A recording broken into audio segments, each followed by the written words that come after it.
भजते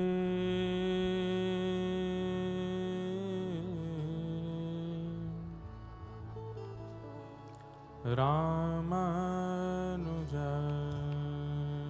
नमः। ध्येयं सदा परिभवग्नमविष्टदोहम् तीर्थास्पदं शिवविरञ्चिनुतं शरण्यम् भृत्यार्थ्यहं प्रणतपालभवाब्धिपूतं वन्दे महापुरुषते चरणारविन्दम्। अस्ति स्वस्तरुणीकराग्रविगलत्कल्पप्रसूनप्लुतम्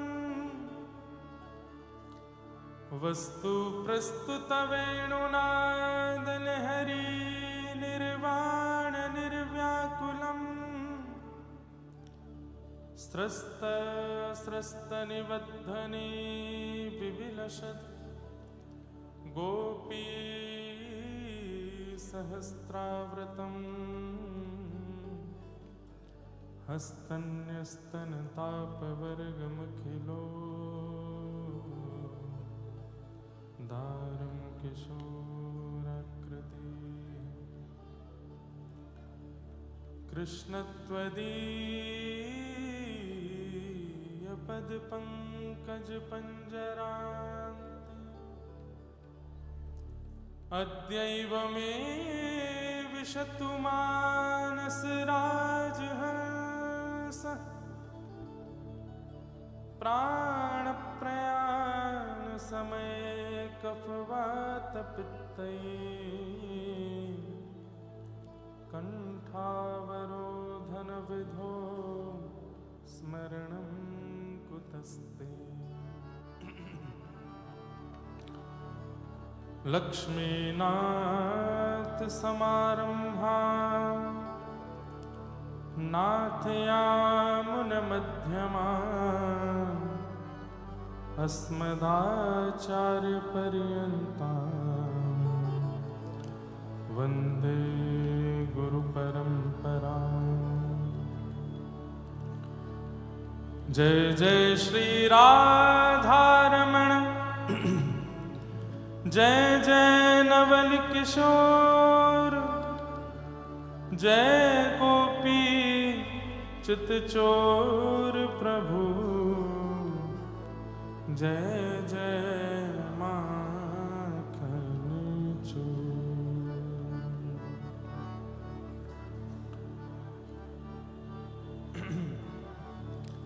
जय जय राधे कृष्ण राधे गोविंद। जय जय राधे कृष्ण राधे गोविंद। जय जय राधे कृष्ण राधे गोविंद। जय जय राधे कृष्ण राधे गोविंद।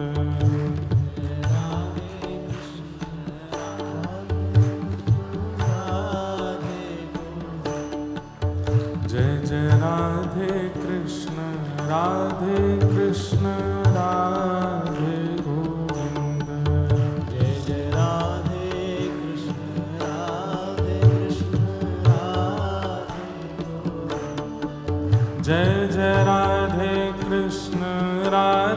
कृष्ण राधे गोविंद। जय जय राधे कृष्ण राधे गोविंद। जय जय राधे कृष्ण राधे गोविंद। जय जय राधे कृष्ण राधे गोविंद। जय जय राधे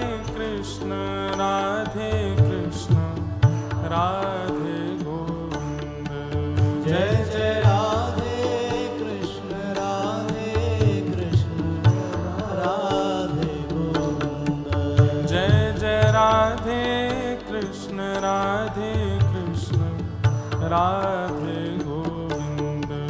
जय जय राधे कृष्ण राधे कृष्ण राधे गोविंद। ओ जय जय राधे कृष्ण राधे कृष्ण राधे गोविंद।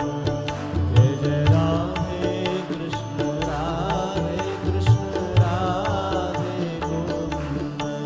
जय जय राधे कृष्ण राधे कृष्ण राधे गोविंद। जय जय राधे कृष्ण राधे कृष्ण राधे गोविंद। ओ नंद जी को छैया बलभद्र जी को भैया लाल। नंद जी को छैया बलभद्र जी को भैया लाल। यशोदा को छैया बलभद्र जी को भैया लाल। यशोदा को छैया बलभद्र जी को भैया लाल। या को मुख देखे ते कटत यम फंद। या को मुख देखे ते कटत यम फंद। ओ या को मुख देखे ते कटत यम फंद। या को मुख देखे ते कटत यम फंद। ओ जय जय राधे कृष्ण राधे कृष्ण राधे गोविंद। जय जय राधे कृष्ण राधे गाओ भाव से राधे गोविंद। हे भजो राधे कृष्ण राधे कृष्ण राधे गोविंद। भजो राधे कृष्ण राधे कृष्ण राधे। बोल बरसाने वाली की पूजा उठा करके भाव से करताल बजा के गाओ हरि बोल।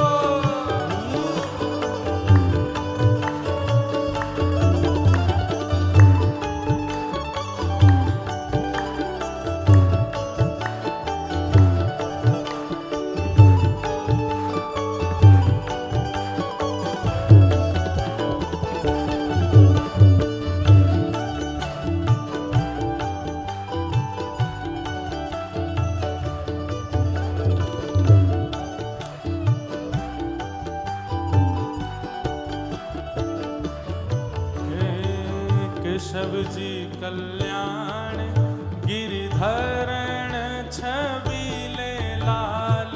केशव जी कल्याण गिरिधरण छबीले लाल। हमारे वृंदावन का सबसे पुराना कीर्तन है। कितना पुराना है इसकी कोई गिनती नहीं है, इसलिए भाव से गाओ। केशव जी कल्याण गिरिधरण छबीले लाल। केशव जी कल्याण गिरिधरण छबीले लाल। मदन मोहन श्री वृंदावन चंद्र। मदन मोहन श्री वृंदावन चंद्र। ओ मदन मोहन श्री वृंदावन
राधे कृष्ण राधे गोविंद। भजो राधे कृष्ण राधे कृष्ण राधे गोविंद। भजो राधे कृष्ण राधे कृष्ण राधे गोविंद। भजो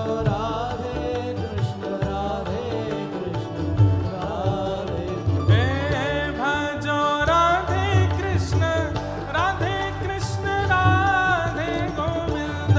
भजो राधे कृष्ण राधे कृष्ण राधे गोविंद। गाओ राधे कृष्ण राधे कृष्ण राधे गोविंद। भजो राधे कृष्ण राधे कृष्ण राधे गोविंद। पुरी जगन्नाथ भजो राधे गोविंदा। पुरी जगन्नाथ भजो राधे गोविंदा। पुरी जगन्नाथ भजो राधे गोविंदा। पुरी जगन्नाथ भजो राधे गोविंदा। श्री द्वारिका के नाथ भजो राधे गोविंदा। द्वारिका के नाथ भजो राधे गोविंदा। श्री बद्री विशाल भजो राधे गोविंदा। बद्री विशाल भजो राधे गोविंदा। भजो राधे राधे राधे राधे राधे गोविंदा।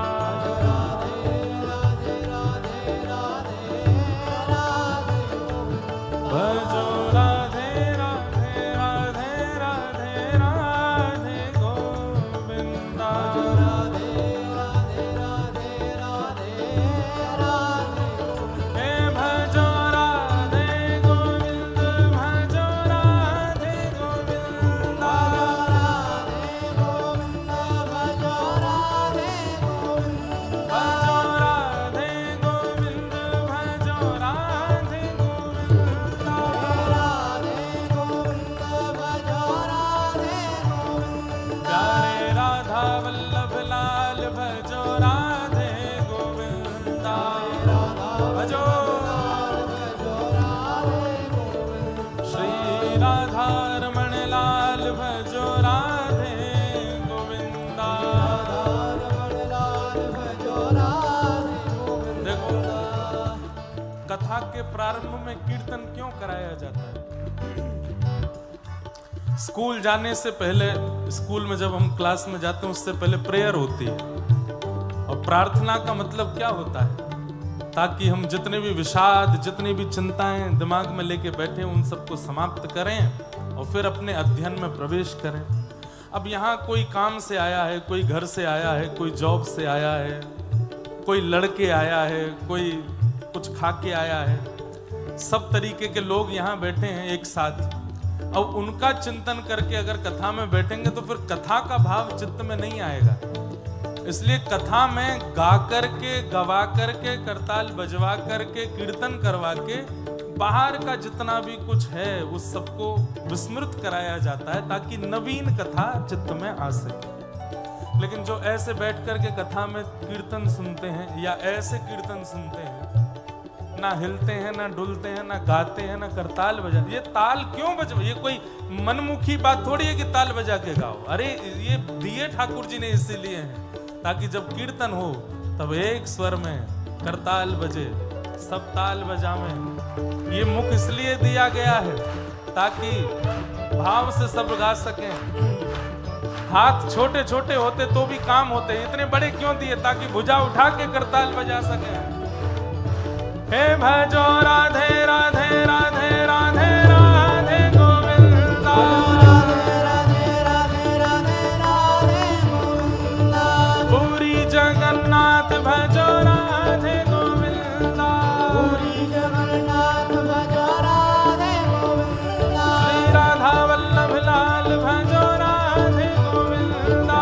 राधा वल्लभ लाल भजो राधे गोविंदा। श्री राधा रमण लाल भजो राधे गोविंदा।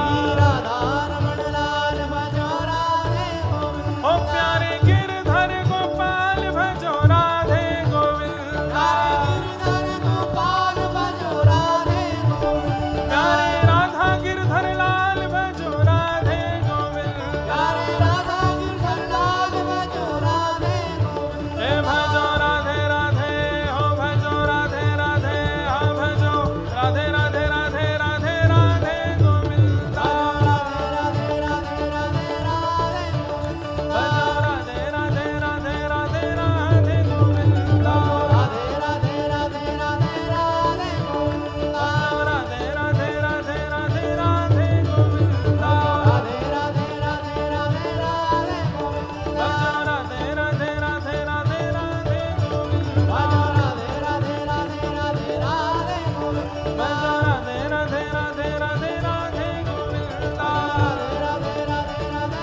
बिहारी लाल की जय, श्री राधा रमण लाल की जय, श्री राधा वल्लभ लाल की जय, श्रीमद्भागवत महापुराण की जय, श्री सुखदेव जी महाराज की, श्री परीक्षित जी महाराज की, श्री वेदव्यास भगवान की, 84 कोस ब्रजमंडल धाम की, गिरिराज धरण की, श्याम सुंदर श्री यमुने महारानी की, सब संतन की, सब भक्तन की, सब विप्रन की, श्री जगन्नाथ महाप्रभु की, बलभद्र सुभद्रा मैया की,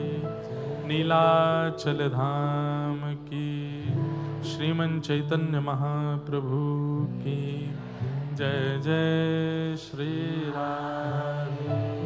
नमः पार्वती पतये हर हर महादेव।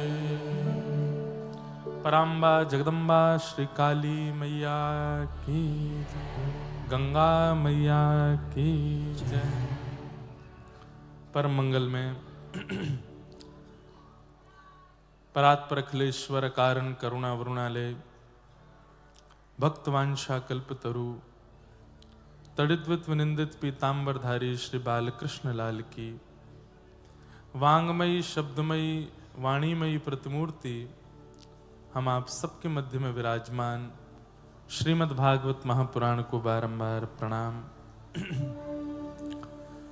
मंच पर विराजमान श्रीमद् भागवत के वक्तागण, समस्त विप्रवृंद, समस्त गंधर्वजन और आप सभी श्रोता भाई बंधु मातृशक्ति, कथा के आयोजक, इष्ट कोलकाता फाउंडेशन के समस्त मेंबर और सब सखावृंद, कथा के मुख्य यजमान श्रीमती मंजू जी, श्री चंडी प्रसाद अग्रवाल जी,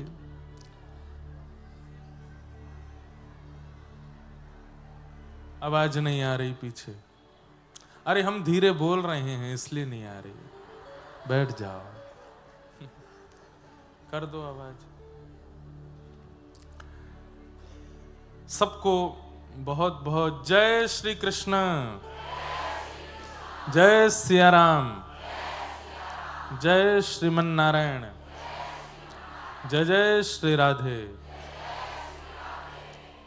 ठाकुर जी की बड़ी कृपा है, हम आप सब लोग पश्चिम बंगाल की पावन भूमि, जहां से नाम संकीर्तन प्रारंभ इस कलिकाल में हुआ और हमारे वृंदावन के प्रकाश में, हमारे वृंदावन की प्रसिद्धि में बहुत बड़ा योगदान जिस भूमि पश्चिम बंगाल की भूमि का है, वहाँ की राजधानी कलकत्ता में हम आप सब लोग बैठे हैं, भागवत कथा का श्रवण कर रहे हैं, यह हमारा परम सौभाग्य है। भद्रकाली मैया,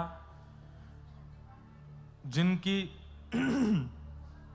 पावन छत्र छाया में आप सब लोग, पराम्बा भगवती श्री भद्रकाली, जिनके पावन संरक्षण में आप सब लोग यहाँ आनंदित हो रहे हैं, अपने तन मन धन को व्यवस्थित कर रहे हैं, जिनका जलपान करके आप सुख को प्राप्त हो रहे हैं, ऐसी श्री गंगा मैया सबको प्रणाम करते हैं, सबको वंदन करते हैं। आज की द्वितीय दिवस की कथा में प्रवेश करने के लिए उपस्थित हुए हैं।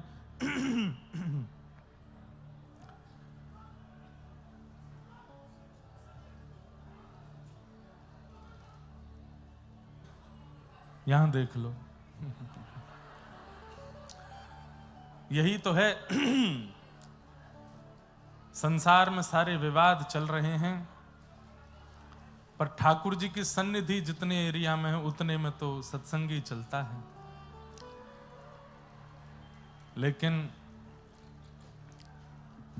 सब अपने प्रकार से, अपने भाव से व्यवस्थित हैं। दुनिया में होड़ है ऐसी बात नहीं है आगे बढ़ने की, कथाओं में भी होड़ है आगे बैठने की, सन्मुख बैठने की।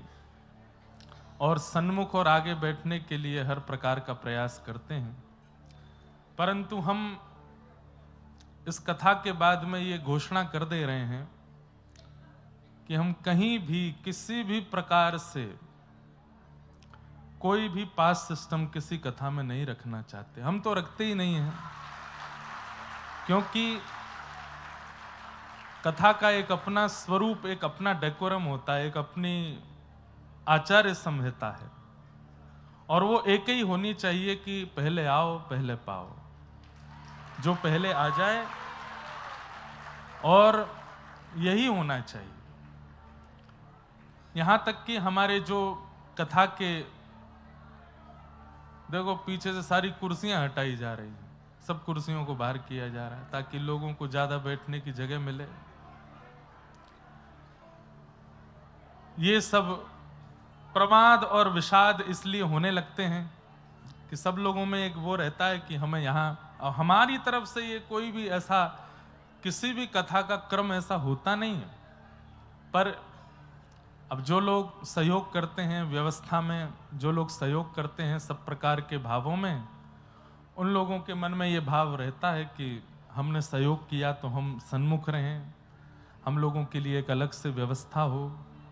वो भी एक अपनी तरफ से अच्छी है बात, जो सहयोग कर रहे हैं उनका भी एक अपना व्यवस्थित क्रम होना चाहिए, पर उसका रूप, उसका प्रारूप कुछ और हम बनाएंगे कि उसके लिए एक अलग से व्यवस्था बैठने की कर दी जाए, परंतु संपूर्ण पंडाल का जो क्रम हो वो तो ऐसा ही होना चाहिए कि जो पहले आ जाए वो ही पहले बैठे।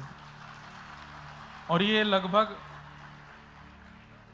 हमको हर कथा में जब पहुंचते हैं तब एक दिन पहले ही पता चलता है कि ऐसा है, इतने क्रम में वो लोग बैठेंगे, इतने क्रम में वो बैठेंगे, वहां वो बैठेंगे, परंतु इससे बहुत फिर अव्यवस्था होने लगती है।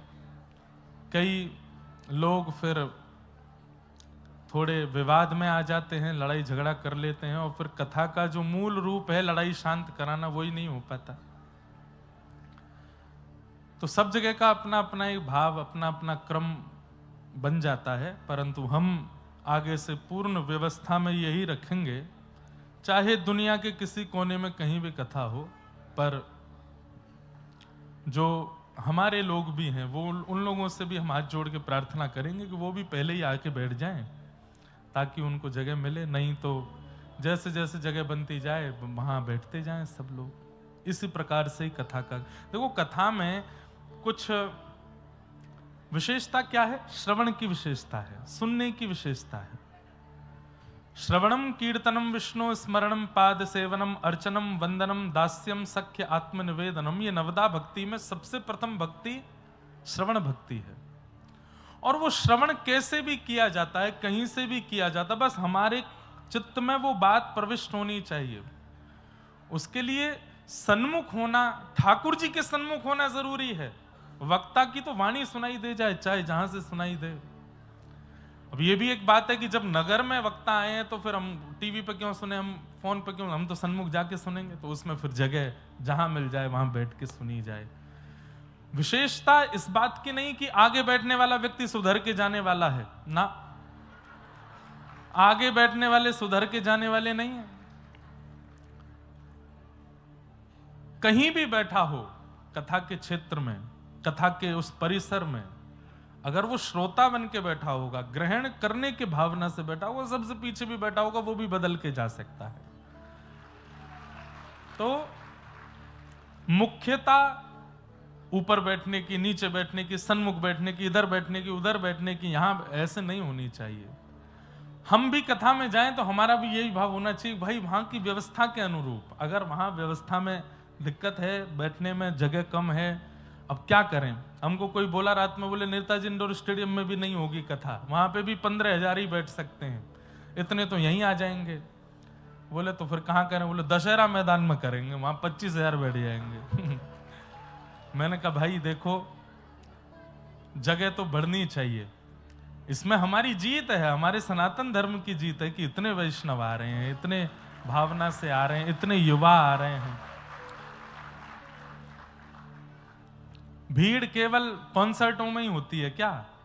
भीड़ केवल धुआं उड़ाने वालों के पास ही होती है क्या? यहां देखो, राधा नाम की भी भीड़ है, कृष्ण नाम की भी भीड़ है, वृंदावन वारियों के लिए भी भीड़ है। और ये भीड़ नहीं है, ये भीड़ नहीं है। भीड़ तो वो होती है जहां पर व्यवस्थित ना हो। अभी ये तो शुरुआत में 2-4 लोग कुछ करते ही हैं, आधा घंटे बाद इतना पिन ड्रॉप साइलेंस इतनी संख्या के लोगों में कहीं नहीं होता, केवल कथा में होता है, केवल ठाकुर जी की भक्ति में होता है। यहां व्यक्ति बिल्कुल शांति से बैठे हैं। क्यों? सबके चित्त में ठाकुर जी समाहित हो रहे होते हैं, विराजमान हो रहे होते हैं। तो ये सब भावनाएं हैं। तो आगे से कथाओं में बिल्कुल ये विषय रहेगा ही नहीं। जो लोग कथा करवा भी रहे हैं उनसे भी हम कहेंगे आपके परिवार के लोग भी कहीं एक जगह बैठ जाएं, वो जगह आपकी सीमित रखो। बाकी तो जो लोग आए सबको बैठने के लिए वैसी व्यवस्था हो। आज द्वितीय दिवस की कथा में हम लोग प्रवेश करते हैं। पता नहीं क्यों हम जब से बंगाल आए हैं हमको जगन्नाथ जी की इतनी याद आ रही है यहां से, कि जैसे श्री जगन्नाथ जी यहीं आसपास ही बैठे हैं क्या। परंतु ज्यादा दूरी भी नहीं है। अरे कभी कभी साइक्लोन वगैरह भी बंगाल में आते हैं तो वो भी जगन्नाथ जी को प्रणाम करके ही आते हैं वो भी उड़ीसा होते हुए ही आते हैं। तो प्रांत तो अपनी बात है कि हमने प्रांतों का विभाजन आदि सब व्यवस्था हो गई, पर जगन्नाथ नाम ही उनका, वो जगत के नाथ हैं, वो बंगाल के भी नाथ हैं, वो उत्तर प्रदेश के भी नाथ हैं, वो भारत के भी नाथ हैं, वो अमेरिका के भी नाथ हैं, वो भुवः के भी नाथ हैं, स्वर्ग के भी नाथ हैं, वैकुंठ के भी, वो पूरे विश्व के नाथ हैं, इसलिए वो जगन्नाथ हैं। तो बार बार उनकी स्मृति इतनी ज्यादा यहां बैठकर के हो रही है, परंतु हम किसी भी कारण से कुछ ऐसा कर नहीं सकते कि हम जाएं, दर्शन करके वापस आ जाएं, कथा में पहुंच जाएं। लेकिन यहाँ कथा के माध्यम से और कथा में कुछ चरित्रों के माध्यम से हम जगन्नाथ जी को याद करते रहेंगे, उनका स्मरण करते रहेंगे। कई लोग बोले महाराज जी राधा गिरधर लाल जी आए हैं कलकत्ता। हमने वैसे घोषणा की थी कि लाल जी ब्याह के बाद कम जाएंगे बाहर, पर उनके पांव टिक नहीं रहे हैं और वो हम कौन से ब्याह के बाद शांत हो गए, हम भी तो भागे ही रहे हैं। तो हमारे लाल जी भी नहीं मान रहे, वो भी आए हैं कलकत्ता और 5वें दिन की कथा में मंच पर आएंगे और उस दिन 56 भोग होगा ठाकुर जी का। इस बार कलकत्ता का 56 भोग है, पहली बार ठाकुर जी कलकत्ता आए हैं। तो हमारा तो मन है कि विविध विविध नए नए प्रकार के संदेशों का ही 56 भोग लगे ठाकुर जी को। और जो गुड़ के रसगुल्ला, खजूर के रस के रसगुल्ला, मटकी वाले रसगुल्ला और अलग अलग प्रकार के संदेश, सफेद संदेश, गुलाबी संदेश, और यहाँ तो बड़ी बड़ी वैरायटी बनती हैं। इस बार ठाकुर जी को संदेश का ही 56 भोग, संदेश और गौ रस से बनी सामग्रियों का आज इस बार कलकत्ता में कुछ अलग सा 56 भोग करें 5वें दिन। उसकी पूरी व्यवस्था बातचीत कर लेंगे आयोजकों से। ठाकुर जी को ऐसा लगे कि मानो जैसे अभी हमारे लाल जी की ऐसी भूमिका बन गई है कि जैसे ब्याह के बाद नव दंपति घर पधरामनी करते हैं ना, ऐसे हमारे लाल जी की पधरामनी हो रही है कलकत्ता में। तो आप सब लोग यहीं के भाव से उनकी पधरामनी करो। नए नए ब्याह करके आए हैं लाल जी, तो संदेश का ही 56 भोग लगे उनका। और ऐसी भावना से 5वां दिन जो होगा कथा का, उस दिन सबको दर्शन हो जाएंगे यहीं से। बाकी व्यक्तिगत मिलने की इच्छा हमारी तो बहुत होती है, पर व्यवस्थाएं नहीं बन पाएंगी, इसलिए आपसे हम व्यक्तिगत कथा में ही मिल लेंगे। आपकी जो भी भावना, जो भी आपके प्रश्न होते हैं या जिज्ञासा होती है, आप लिख करके मंच पर भिजवा दो, हम वहीं से उसका समाधान करने का प्रयास करेंगे। आइए प्रथम स्कंद से अब कथा में प्रवेश करते हैं। जन्माद्यस्य यतोऽन्वयादितरतः चार्थे स्ववेग्य स्वराट तेने ब्रह्म हृदय आदि कवये मुह्यन्ति यत् सूरयः तेजो वारिमृदां यथा विनिमयो यत्र तृषगो मृषा धाम्ना स्वेन सदा निरस्तकुहकं सत्यं परम धीमहि। श्रीमद् भागवत जी का पहला श्लोक है। कल हम लोग महात्म सुन रहे थे, महत्व सुन रहे थे। आज से प्रथम स्कंद में प्रवेश कर रहे हैं। जन्माद्यस्य यतोऽन्वयादि तरतः, जो प्रभु जन्म मृत्यु आदि के जो क्रम हम मानवों के हैं, उनके जो हेतु हैं, जिनसे ये जन्म मृत्यु आदि के क्रम प्रकट होते हैं और जो इनसे सर्वथा परे हैं, ऐसे परमात्मा चार्थे स्वविज्ञ स्वराट, जो अविज्ञ हैं, अनविज्ञ नहीं है, सब जानते हैं कौन किस भावना में है, कौन कैसा है, किसके साथ क्या चल रहा है, किसके जीवन में कैसी व्यवस्था अवस्था है, जो सब जानते हैं, सब कुछ पता है उन्हें। तुम जानत सब अंतर्यामी, उन्हें सब पता है। पूज्य पिताजी महाराज भी अपनी कथा में इस बात को कहते हैं और भी संतजन इस बात को कहते हैं कि ठाकुर जी को बताना नहीं होता कि हमारे जीवन में ये चल रहा है नाथ। अब लोग काली माता के दर्शन करने जाते हैं, 90% लोग वहां अपनी अवस्था बता करके आते हैं कि हे मैया हमारे जीवन में ये चल रहा है। उन्हें पता है, उन्हें सब पता है, वे सब जानते हैं। अरे आपके जीवन के रचनाकार ही वही हैं। ठाकुर जी ने ही संरचना की है आपके संपूर्ण जीवन की, उन्हें सब पता है। मैं कथा में कहा करता हूं कि प्रेम में बताया नहीं जाता, प्रेम में अपनी अवस्था व्यवस्था बताई नहीं जाती, छुपाया जाता है। हम कष्ट में हैं, पीड़ा में हैं, रुदन में हैं, किसी भी प्रकार की विपत्ति में हैं, यह भी छुपाया जाता है ठाकुर जी से, उनको बताया नहीं जाता। प्रेम जहां अतीत में होता है वहां पर पीड़ा छुपाई जाती है। मां अगर बहुत पीड़ा में है और पता चला कि बेटा हफ्ते भर बाहर से आया है, तो उस दिन मां की यही भावना रहती है मैं कैसे भी ठीक हो जाऊं, उसको पता ना चले कि मैं बीमार हूं। क्यों चिंता करेगा? पत्नी की भी यही भावना रहती है कि मेरे पति को पता ना चले कि मैं दुखी हूं। पिता की भी यही भावना रहती है बच्चों को पता ना चले कि मैं कष्ट में हूं। क्यों चिंता करेंगे? तो फिर ठाकुर जी के प्रति हमारी भावना क्यों नहीं आती कि हम उनको भी ना बताएं कि हम पीड़ा में हैं? वो जानते सब हैं, वो बोलना क्यों है? सब पता है, उनसे मत कहिए, बल्कि प्रेमी बनिए। और आप यदि हमारी कथा सुन रहे हैं या व्रज के संबंध रखने वालों की कथा में आप आते हैं, तो व्रज का जो संबंध है ना, वो प्रेम लक्षणा भक्ति से है। और प्रेम लक्षणा भक्ति में प्रेम के ही तौर तरीके बताए जाते हैं ठाकुर जी के सन्मुख करने के लिए।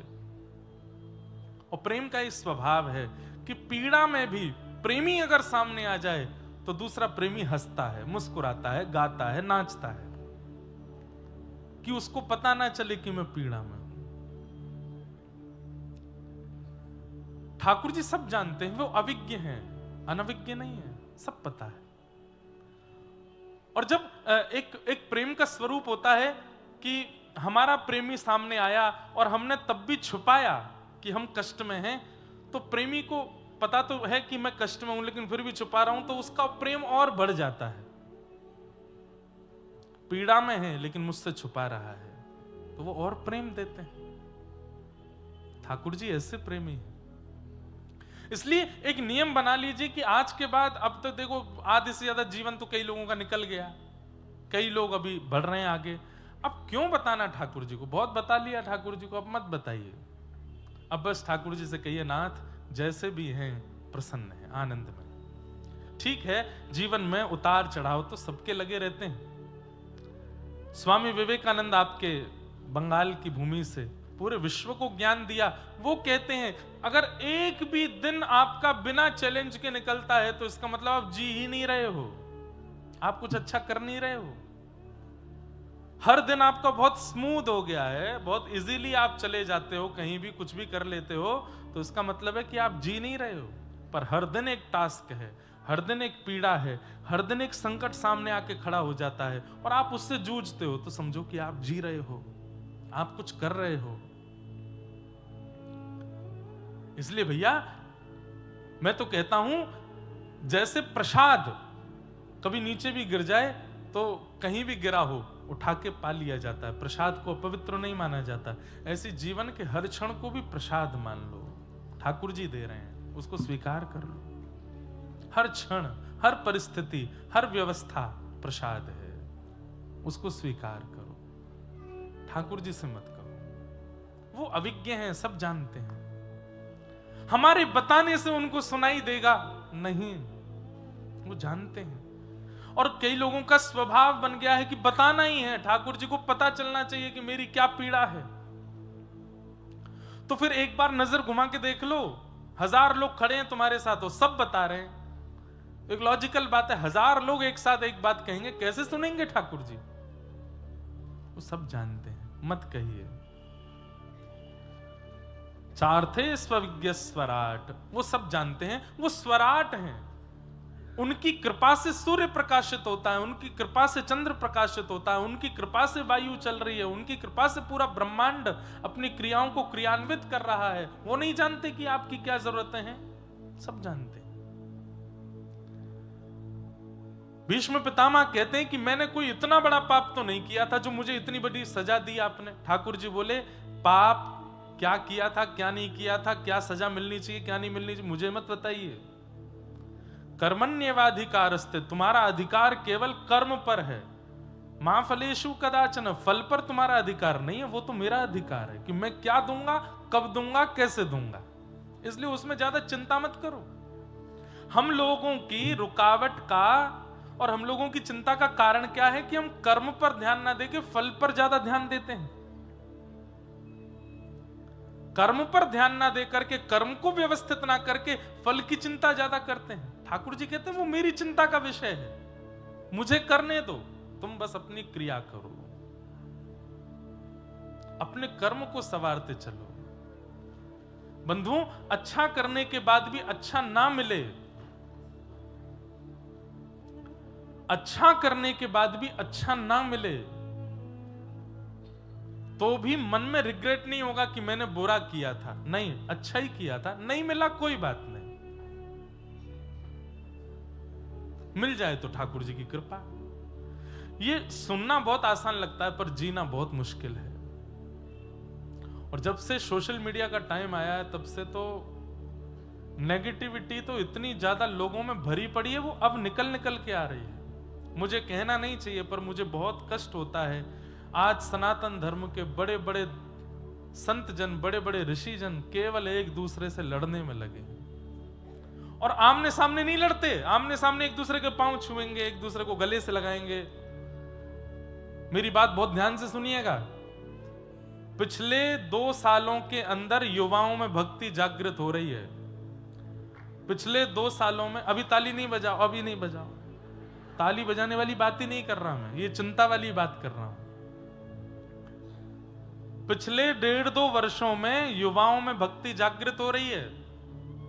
न्यू ईयर पर गोवा खाली पड़े हैं, न्यू ईयर पर मनाली कोई नहीं जा रहा है और वृंदावन में तिल रखने की जगह नहीं मिल रही है। जगन्नाथपुरी में होटल खाली नहीं मिल रहे हैं। द्वारिका में गाड़ियों की लंबी कतार लगी है। क्यों? सब जा रहे हैं। कोई कहता है कि अरे फोटो खिंचवाने जाते हैं, आजकल भक्ति ट्रेंडिंग। अरे मैं कह रहा हूं चल तो रही है ना ट्रेंडिंग, कम से कम वो फोटो खिंचवाने ही जा रहे हैं, जा तो रहे हैं ना। हम ही लोग कथाओं में कहते हैं, हम ही लोग अपने मंचों से कहते हैं कि सन्मुख होए जीव मोहे जब ही। ठाकुर जी कह रहे हैं जैसे ही जीव मेरे सन्मुख आता है मैं उसके सारे विषाद दूर कर देता हूं, उसको स्वीकार कर ले। अरे वो जा तो रहा है ठाकुर जी के सामने। जैसे तैसे बड़ी मुश्किलों से युवाओं में भक्ति जागृत हो रही है और यहां पर फिर ये नेगेटिविटी शुरू हो जा रही है। आपस में लड़ रहे हैं, झगड़ रहे हैं, एक दूसरे के प्रति गलत गलत बातें कह रहे हैं। कभी किसी कथावाचक को छोटा बता रहे हैं, किसी को बड़ा बता रहे हैं, किसी के जीवन पर कुछ कह रहे हैं, कहीं कुछ डाल रहे हैं, ये सब बहुत गलत है। और फिर वही दिन आ जाएगा कि यही युवा वापस यू टर्न ले लेगा, नहीं जाएंगे मंदिरों में, खाली पड़े रह जाएंगे मंदिर, नहीं जाएगा कोई भक्ति तीर्थ धामों में, और फिर कहेंगे कि घनघोर कलिकाल आ गया है, पबों में जाते हैं, उल्टे सीधे काम करते हैं, ऐसा क्रिया करते हैं।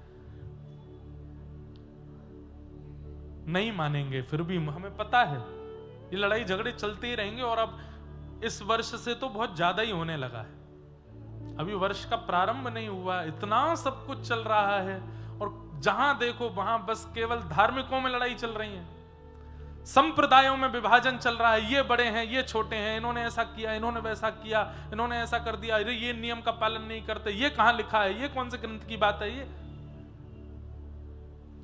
कलयुग में इन सब से कुछ नहीं होने वाला है, इसलिए हम ज्यादा लोगों को तो नहीं समझाते, क्योंकि मैं ही फिर कटघरे में खड़ा हो जाऊंगा, आज तो ये बता मैं हम तू बहुत बड़ा बनना है, हमको समझा रहा है, आपको तो हम बोल सकते हैं। जीवन के 4 दिन बचे हैं भैया, हमारे आपके कब प्राण चले जाएं कोई पता नहीं है। जितना हो सके हरेर नाम हरेर नाम हरेर नाम एव केवलम कलौ नास्त्यैव नास्त्यैव नास्त्यैव गतिरन्यथा।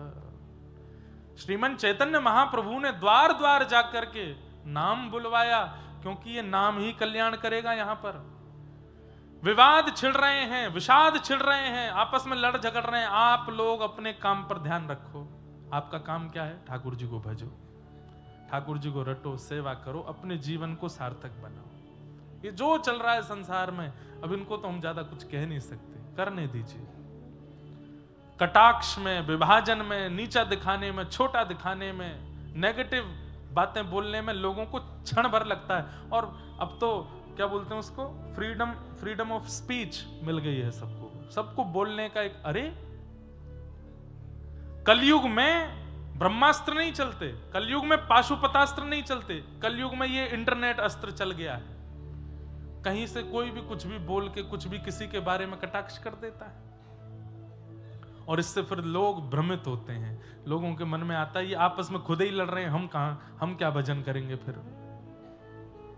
इसलिए भैया दिन हो, रात हो, मंगल हो। और ये हमने पता है अपने ब्रजमंडल के साधु संतों से सीखा। हमारे ब्रजमंडल के साधु ऐसे हैं, लोग उनके बारे में भी बहुत कुछ बोलते, पर वो अपने भजन पर ध्यान देते हैं और नित्य प्रणाम के योग्य हैं, नित्य वंदन के योग्य हैं। हमारे परम पूजनीय श्री प्रेमानंद जी महाराज आज वे पद यात्रा करते थे, कितने लोगों ने उनका विरोध किया।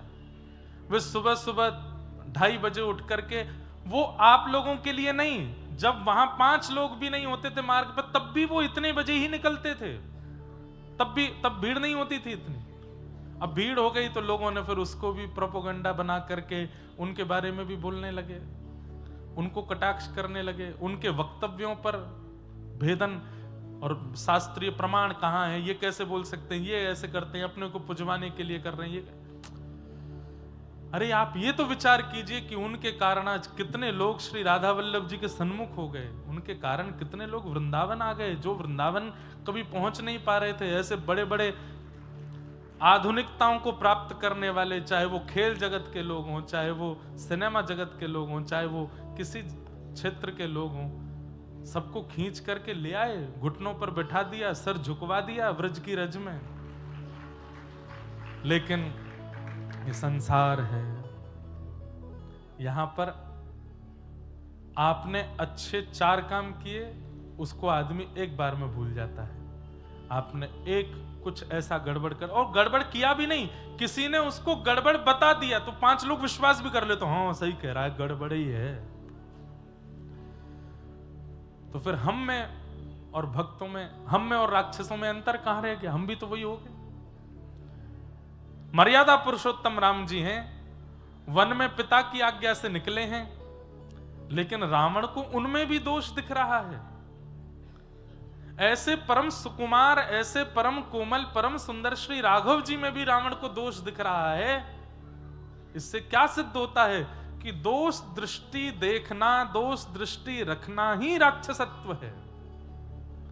इसलिए हमारी इतने लोगों से तो प्रार्थना हम कर ही सकते हैं जो यहां बैठे हैं, मत देखो दोष, मत लाओ इन दोष दृष्टियों को जीवन में। जीवन के बहुत कम समय रह गए। ठाकुर जी कर लेंगे ना न्याय, सही गलत का न्याय ठाकुर जी करेंगे, सही गलत का न्याय यमराज करेंगे। हमको किसने अधिकार दिया कि हम इस प्रकार, अब तो भजन करो, कीर्तन करो, ठाकुर जी का नाम गुणगान करो। तेने ब्रह्म हृदय आदि कवये मुह्यन्ति यत्सूरयः। जिन्होंने ब्रह्म आदि देवताओं को भी, इंद्र आदि देवताओं को भी अपनी लीला पर मोहित कर लिया। तेजो वारि मृदाम यथा विनिमयो यत्र त्रिशर्गो मृषा। पृथ्वी जल अग्नि वायु आकाश भी जिनके अधीन रहता है, ऐसे श्री ठाकुर जी जहां पर तीन त्रिगुणातीत सृष्टि के जो स्वामी हैं, ऐसे प्रभु को धामना स्वेन सदा निरस्त कुहकम सत्यम परम धीमहि। ऐसे प्रभु को, परम सत्य स्वरूप को हम बारंबार प्रणाम करते हैं, बारंबार वंदन करते हैं, ठाकुर जी को बारंबार नमन करते हैं। भागवत जी के द्वितीय श्लोक में विषय, अधिकारी, संबंध और प्रयोजन 4 बातें बताई गई हैं। धर्म प्रोजित कैतवोत्र परमो निर्मत्सराणां सतां। वैद्यं वास्तवमत्र वस्तु शिवतं तापत्रयोन्मूलनम्। श्रीमद्भागवते महामुनिकृते किं वा परैरीश्वरः सद्यो हृदयवरुध्यते त्रिकृतिभिः शुश्रूषुभिस्तच्छणा। सब लोग बैठ जाओ और ध्यान से सुनो। विषय, अधिकारी, संबंध और प्रयोजन, ये 4 बातें। सन्मुख वाले जो लोग हैं, जो बिल्कुल व्यासपीठ के सन्मुख रहते हैं, उनको आना और जाना तब करना चाहिए जब कीर्तन संकीर्तन हो। कथा के बीच में नहीं उठा करें, क्योंकि आप उठ के जा रहे हैं अपने कार्य से, पर आपके पीछे जो लोग बैठे हैं वो बिल्कुल कांस्टेंट देख के कथा सुन रहे हैं, एक एक शब्द सुन रहे हैं, और हम भी उनको देख के सुना रहे हैं। तो बीच में धारा प्रवाह बांध की तरह रुक जाता है। इसलिए जिनको बीच बीच में उठने की आदत है, वो ऐसी जगह बैठा करें कि कब गए कब आए पता ही नहीं चली। अब पूरी जनता को लांघें, उछल कूद करते हुए बाहर जाते हैं, फिर वहीं उछल कूद करते हुए आम। वयोवृद्धों के लिए तो नहीं है बात। ये सब आचार्य संहिताएं कथाओं की, ये सब मर्यादाएं हैं, इनको हम नहीं बताएंगे तो कौन बताएगा। तो इसलिए ध्यान से सुनो। सबसे पहली बात, श्रीमद् भागवत जी का विषय क्या है? सुनने वाले श्रोताओं के चित्त में परम धर्म का बीज बोना। धर्म और परम धर्म में अंतर क्या है? इस संसार में रहने के लिए और इस संसार में व्यवस्थित जीवन जीने के लिए आप जो कर्म करते हैं वो सब धर्म कहलाते हैं।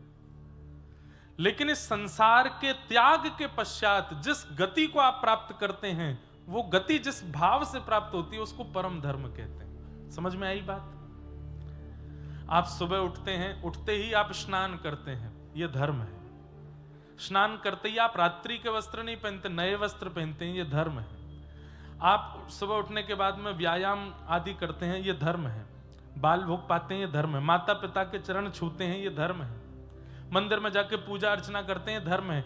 अपने कार्य के लिए बच्चे स्कूल जाते हैं, थोड़े बड़े यूनिवर्सिटी जाते हैं, और बड़े अपने व्यापार के लिए जॉब पे जाते हैं, फैक्ट्री जाते हैं, किसी भी प्रकार के काम में जाते हैं, रिक्शा चलाते हैं, गाड़ी चलाते हैं, प्लेन उड़ाते हैं, ये सब धर्म है। जहां पर आप व्यवस्थित होकर के अपना जीवन इस संसार में जी रहे हो, 2 समय की रोटी पाने के लिए, धन कमाने के लिए, परिवार चलाने के लिए जो भी व्यवस्थित होकर कर्म कर रहे हो, वो सब धर्म कहलाता है। हाँ, उसमें किसी का छल करके, कपट करके, किसी का अधिकार छीन के या गलत प्रकार से क्रिया करें, वो अधर्म है। पर आप बिल्कुल व्यवस्थित होकर के अपना जीवन जी रहे हो, तो आपका पूरा जीवन धर्म है। पर इस संसार में रहने के लिए और यहां तक की सीमा पर व्यवस्थित होने के लिए जो कर्म है वो धर्म। पर भगवत प्राप्ति के लिए जो आप कर्म करते हो वो परम धर्म है। श्रीमद् भागवत जी परम धर्म सिखाती है। इस संसार में तो रह लिए, यहां तो सब कर लिया, सब कमा लिया, खा लिया। ठाकुर जी ने श्रीमद् भगवत गीता के माध्यम से धर्म और परम धर्म दोनों बातें बताई हैं, संसार में कैसे रहना और मेरी प्राप्ति कैसे करनी। पर श्रीमद् भागवत तो केवल परम धर्म का उपदेश देती हैं, भगवत प्राप्ति कैसे हो, भगवत सन्निधि कैसे प्राप्त हो। कथा आप लोग सुन रहे हैं, ये धर्म नहीं है, ये परम धर्म है। यहां जो आप लोग बैठ करके ये पूरा प्रसंग श्रवण कर रहे हैं, ये धर्म का स्वरूप नहीं है, क्योंकि यहां आप जीवन जीने की कला नहीं सीख रहे हो, यहां भगवत प्राप्ति की कला सीख रहे हो। जीवन जीने की कला बीच बीच में हम वो भी बताते हैं, बीच बीच में आचार्यों की वाणी से वो भी सिद्ध करते हैं कि जीवन कैसा हो, पर यहां पर मूल रूप से एक ही बात प्रस्तावित की जाती है कि भगवत प्राप्ति कैसे हो, वो परम धर्म है। इस लोक में रहने के लिए जो क्रियाएं हैं वो धर्म है, और परलोक की प्राप्ति के लिए, वृंदावन की प्राप्ति के लिए, ठाकुर की प्राप्ति के लिए जो क्रिया है वो परम धर्म है। श्रीमद् भागवत परम धर्म का बीज बोती है। अब ये भी बात समझने की, बीज बोती है, बीज बो दिया गया, लेकिन वो बीज पुष्पित हो, फलित हो, वृक्षित हो, वृहद हो, ये काम आपका है। इन 7 दिनों में जुताई और बुवाई हम कर देंगे, लेकिन 8वें दिन से वो जो बीज भीतर गया है वो बड़ा होकर के वृक्ष बने, पुष्पित, फलित और सुगंधित हो, ये आपकी जिम्मेवारी है। कथाएं तो बहुत होती हैं कलकत्ता में, हर महीने 2 महीने में एक श्रेष्ठ व्यास कलकत्ता में होते हैं, इतनी कथाएं करते हैं। मतलब जुताई बुवाई तो खूब हो रही है, पर हमारी हृदय रूपी धरा कैसी है इस पर निर्भर करता है कि पेड़ उगेगा कि नहीं। हृदय रूपी धरा में खाद कैसी पड़ी हुई है, उससे पता चलेगा कि भाई बीज पुष्पित, फलित और वृक्षित होगा कि नहीं। कई जगह जमीन इतनी ज्यादा योग्य नहीं होती, तो वहां कितने भी बीज बो दो वहां वृक्ष उगता ही नहीं है। तो वहां पर खाद डाली जाती है, थोड़ा अच्छा किया जाता है, वहां की जमीन को थोड़ा उपजाऊ बनाया जाता है, तब जाकर के वो पुष्पित होती है। वहां पर कोई भी बीज डाला जाए वो फलित हो जाता है।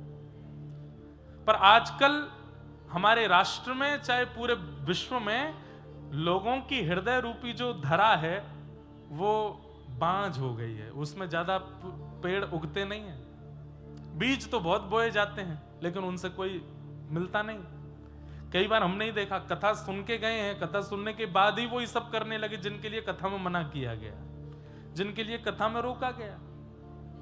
लड़ रहे हैं, झगड़ रहे हैं, छल कर रहे हैं, कपट कर रहे हैं। अभी एक जगह मेरी कथा थी, तो वहां एक माता जी मुझसे बोली, महाराज जी मैं जितनी देर कथा सुनती हूं और जितनी देर पंडाल में होती हूं, उतनी देर मुझको सब याद रहता है आपने क्या कहा, और घर आती सब भूल जाती हूं, सब चला जाता है दिमाग से।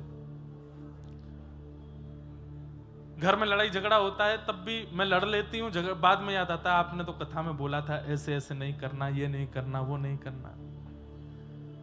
मैंने कहा ये कलयुग का प्रभाव है। कलयुग हमारे हृदय को व्यवस्थित होने नहीं देता। पर कथा यहां याद रखने का विषय नहीं है, हमारे जाने के बाद याद रखने का विषय है कि क्या बोल के गए हैं, क्या समझा के गए हैं, क्या बता के गए हैं, वो चित्त में रहे। ज्ञान जब दिया जाता है तब सब स्वीकार करते हैं, पर उस समय स्वीकार नहीं, उसको तो ज्ञानी के ज्ञान का विश्राम हो जाए उसके बाद लागू करना है, तभी तो उसका लाभ है। अब आप क्लासरूम में तो बहुत अच्छे से बैठते हो जब टीचर पढ़ाते हैं, लेकिन एग्जाम में आके, क्लास में तो मुझे सब याद था पर ये एग्जाम पेपर आते ही भूल जाता हूं मैं, तब तो फेल हो ही जाना है। ये क्लासरूम है और यहां से बाहर जाते ही आपका एग्जाम शुरू होता है। ये बातें वहां याद रखनी है, यहां याद रखने की आवश्यकता नहीं। यहां तो केवल उसको नोट डाउन करते जाओ और बाहर जाती उसको लागू कर दो। तो श्रीमद् भागवत परम धर्म का विषय है, धर्म का नहीं, परम धर्म। ठाकुर जी कैसे मिले, भगवत प्राप्ति कैसे हो, जीवन का उद्धार कैसे हो, कल्याण कैसे हो, उसका जो विषय प्रतिपादित करे वो भागवत। दूसरी बात, बहुत सावधानी से सुनिएगा, श्रीमद् भागवत के परम धर्म के विषय को किस प्रकार के लोग स्वीकार कर पाते हैं, तब कहते हैं निर्मत्सराणाम सताम, जिनके जीवन में मात्सर्य दोष नहीं है। मात्सर्य दोष किसको कहते हैं? जो दूसरे के सुख से दुखी होते हैं।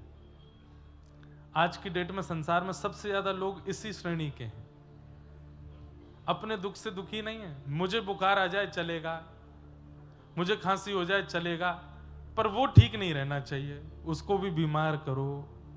मैं निर्धन हो गया, मेरा व्यापार ठप हो गया, चलेगा, कोई बात नहीं, पर उसका क्यों चल रहा है, इस बात से पीड़ित हैं, इस बात से दुखी। बड़ी प्रसिद्ध कथा है, एक व्यक्ति गया, जाके उसने तप किया, भगवान प्रसन्न होकर के बोले वरदान मांगो। बोले प्रभु एक वरदान दे दो, मैं जो चाहूं मुझे मिल जाया करे। ठाकुर जी बोले ऐसे वरदान देने हमने बंद कर दिए। क्यों? बोले भस्मासुर आया था और उसने मांगा मैं जिसके सिर पे हाथ धरूं वो भस्म हो जाए। शंकर जी ने वरदान दिया, शंकर जी के पीछे भागा, तो तुमको ही भस्म करूंगा मैं। ये सब वरदान नहीं देने हमको। तो प्रभु मैंने तप किया, थोड़ा तो कुछ दो। बोले कुछ और मांगो। बोले नहीं चाहिए यही, मैं जो चाहूं मुझे मिले। तो ठाकुर जी बोले कलयुग का जीव है, चल तूने जो मांगा तुझे देंगे, लेकिन तरीका हमारा होगा। बोले क्या? तू जो चाहेगा तुझे मिलेगा, पड़ोसी को दुगना मिलेगा। ये कोई बात नहीं होती। बोले यही बात है भाई, अब तू जो चाहेगा तुझे मिलेगा, लेकिन तेरे सामने वाले को तुझसे दुगना मिलेगा। जा। आ गया, बढ़िया मेरा बंगलो बन जाए कोलकाता में, और उसका तो एक बना, पड़ोसी के दो बने, दो दो बने। उसने कहा बढ़िया बने तो पड़ोसी को बहुत ही बढ़िया बना। कोई बात नहीं, तब तक भी सहता रहा। मेरे पास एक बढ़िया लग्जरी कार हो जाए, तेरे पे एक हुई, पड़ोसी पे दो आ गई। मेरा 10-15 करोड़ का टर्नओवर हो जाए, 100 करोड़ का टर्नओवर हो जाए, पड़ोसी का और दुगना हो गया। एक सुंदर सी कन्या से मेरा ब्याह हो जाए, पड़ोसी के दो हो गए। मन में विचार करने लगा कि इसके तो मैं जो मांगता हूं सब दुगना मिलता है, तो इसका मतलब तो ये है कि मैं जो भी अच्छा मांगूंगा मुझे थोड़ा मिलेगा, इसको दुगना मिलेगा। लेकिन इसमें यह भी तो होगा कि अगर मैं कोई घाटे की वस्तु मांगूंगा तो मुझे एक होगी, इसको दुगनी होगी। तो चलो अब घाटा मांगते हैं। मेरा आधा घर टूट जाए, और वो आधा घर टूटा उसका पूरा ही टूट गया। मेरे घर के बिल्कुल मुख्य द्वार पर एक बड़ा गड्ढा हो जाए, मेरे तो एक हुआ उसके दो हो गए। मेरी एक आंख फूट जाए, अब मेरी तो एक ही फूटेगी, दोनों से ही अंधा हो जाएगा। ये इस प्रकार की भावना से जो लोग बड़े चिंतित रहते हैं, दिन रात उनकी चिंता ही केवल यह है कि वो श्रेष्ठ क्यों हो रहा है, उसके पास सब कुछ क्यों है, वो मुझसे आगे कैसे निकल गया। ऐसे लोगों को मात्सर्य दोषी कहते हैं, और मात्सर्य दोषी लोग आध्यात्म से दूर रहें, क्योंकि उनको आध्यात्म की चर्चा कभी समझ में नहीं आ सकती। कितनी बड़ी विडंबना की बात है। दोष संसार में अनेक हैं, काम, क्रोध, लोभ, ईर्ष्या, द्वेष, अभिनिवेश, अहंता, ममता, चिंता, इतने सारे दोष हैं संसार में। लेकिन केवल ईर्ष्यालु लोगों को कहा गया कि ये लोग कभी आध्यात्म के पथ पर चल नहीं पाएंगे। जिसके चित्त में काम है, जिसके चित्त में क्रोध है, जिसके चित्त में लोभ है, वो भी आध्यात्म पथ पर चल के एक दिन सुधर जाएगा, पर ईर्ष्यालु नहीं सुधर पाएगा। ईर्ष्यालु को बहुत समय लगेगा। और मानो चाहे मत मानो, पर ईर्ष्या सबको होती है, सबके चित्त में होती है। कोई अभिमानवश नहीं कहेंगे हम व्यासपीठ पर बैठ गए कि हमारे चित्त को भगवान ने शुद्ध रखा। ठाकुर जी सदा रखें, पर ईर्ष्यालु बहुत लोगों को होती है।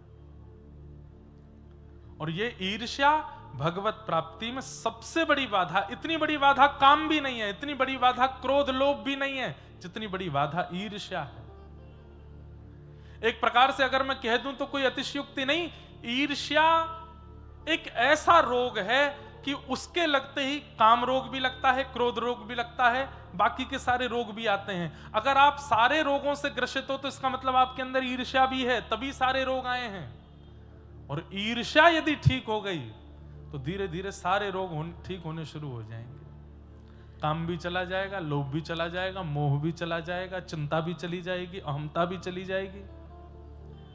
ईर्ष्या को ठीक करो। हम तो कहते हैं कथा में कि जिससे ईर्ष्या होती है उसका चिंतन करो। अभी किससे होती है ईर्ष्या? कलकत्ता में कौन है जिसको देख के आपको अच्छा नहीं लगता? उसका चिंतन कर लो एक क्षण के लिए, और फिर 7 दिन कथा सुनो। 7 दिन बाद फिर से उसको याद करना, और याद नहीं उसके पास ही चले जाना, उसको जाके सामने से देखना। अगर तब भी ईर्ष्या हुई तो फिर एक कथा और सुनो, और तब ईर्ष्या नहीं हो तो समझना कि कथा ने चित्त को परिवर्तित किया। ठाकुर जी ने हमको देख लिया, तभी ईर्ष्या नहीं हो रही है। ईर्ष्या दोष जिसे कहते हैं मात्सर्य, ये मात्सर्य दोष ठाकुर जी को प्रिय नहीं लगता। निर्मत्सराणाम सताम वैद्यं वास्तवमत्रमस्तु शिवदम। आपकी बंगाल की भूमि को जैसे चैतन्य महाप्रभु ने सुशोभित किया, ऐसे ही आपकी बंगाल की भूमि को सुशोभित किया हमारे कविराज, जिन्हें कविराज कह दूं तो कोई अतिशयोक्ति नहीं, बल्कि छोटा है कविराज भी, श्री जयदेव महाप्रभु। वे भी इसी बंगाल की भूमि पर जन्मे, बाद में फिर उड़ीसा जगन्नाथ प्रभु के चरणों में चले गए।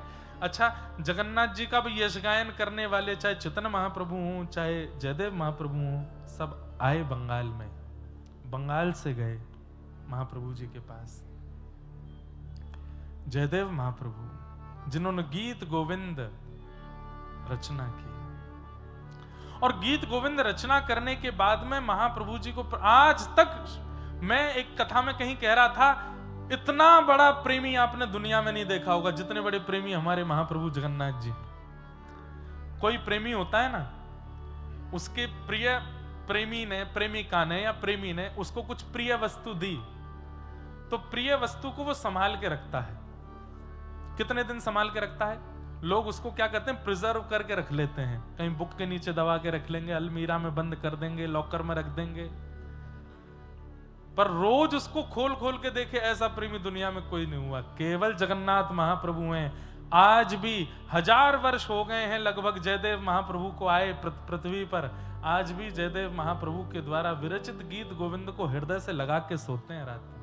आज भी गीत गोविंद का पाठ सुने बिना महाप्रभु जगन्नाथ जी को नींद नहीं आती। अरे कोई हमको रोज दाल भात खिला दे तो हमारा भी 4-5 दिन में मन भर जाएगा। मुझे संदेश बहुत प्रिय लगता है, पर मुझे भी अगर रोज कोई खिलावे, सुबह संदेश, दोपहर में संदेश, रात को संदेश, फिर नाश्ता में संदेश, ब्यारू में संदेश, बाल भोग में संदेश, रात में, अब मैं कहूंगा भाई बस मैं ही संदेश है जाऊंगा थोड़े दिन में। लेकिन जयदेव महाप्रभु के गीत गोविंद को आज भी, और हृदय से तो लगाते हैं, अपने अधर तक लेके आते हैं महाप्रभु जगन्नाथ जी, अपने अधर तक लगाते हैं। जगन्नाथ महाप्रभु सो ही नहीं सकते जब तक गीत गोविंद उनके हृदय से ना लगाया जाए, पूरे तन पर लपेट करके पहनाते हैं।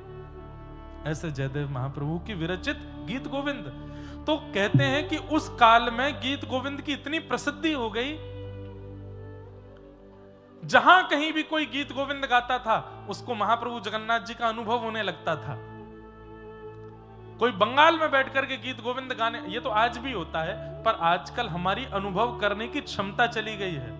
आज भी अगर मैं अभी भी गीत गोविंद गाना शुरू करूं व्यास मंच से, महाप्रभु जगन्नाथ जी 1 सेकंड के लिए सही इस पंडाल में आ जाएंगे, 1 क्षण के लिए आएंगे। और जब वो आएंगे, या तो किसी के रोए खड़े हो जाएंगे, या किसी के नेत्र सजल हो जाएंगे, या किसी का मन शांत हो जाएगा, किसी का विषाद दूर हो जाएगा। ऐसे अनुभव के रूप में महाप्रभु जी आएंगे, और मैं गाऊंगा 2 पंक्ति, देखना अनुभव होगा आपको। लेकिन जब जयदेव महाप्रभु ने गीत गोविंद की रचना की तो किसी ने उनसे भी चिड़न कर ली उस समय पर, क्योंकि जिसको देखो वो गीत गोविंद गा रहा है। तो एक और कवि थे, उन्होंने गीत गोविंद अपना लिखा और उसके नाम गीत गोविंद लिख दिया, और वो पूरी दुनिया से लड़ने लगे। इस बात के प्रस्ताव पर राजा के पास भी पहुंच गए कि इनका गीत गोविंद श्रेष्ठ नहीं है, मेरा श्रेष्ठ है। राजा भी थोड़ा थोड़ा उनके रुझान में आने लगा कि हो सकता है इनका गीत गोविंद अच्छा हो। लेकिन गीत गोविंद किसका अच्छा है ये निर्णय तो महाप्रभु जगन्नाथ करेंगे ना। महाराज, जब ईर्ष्यावश जयदेव महाप्रभु से ईर्ष्या करके किसी ने अपनी गीत गोविंद की रचना की, तो महाप्रभु जगन्नाथ जी उसके स्वप्न में नृसिंह बन के पहुंच गए और जाकर के बोले, तुझे मेरे गीत गाने, तू गा, तुझे मेरा गुणगान गाना है, तू अपनी शब्दावली में गा, मुझे अच्छा लगेगा। लेकिन मेरे जयदेव ने जो गीत गोविंद लिखा है उसकी पहुंच कोई और नहीं कर सकता। तुम अपने गीत गोविंद को अभी समुद्र में बहा के आओ, वो गीत गोविंद श्रेष्ठ नहीं है। गीत गोविंद तो जयदेव महाप्रभु का है। ठाकुर जी ईर्ष्यालुओं को स्वीकार नहीं करते।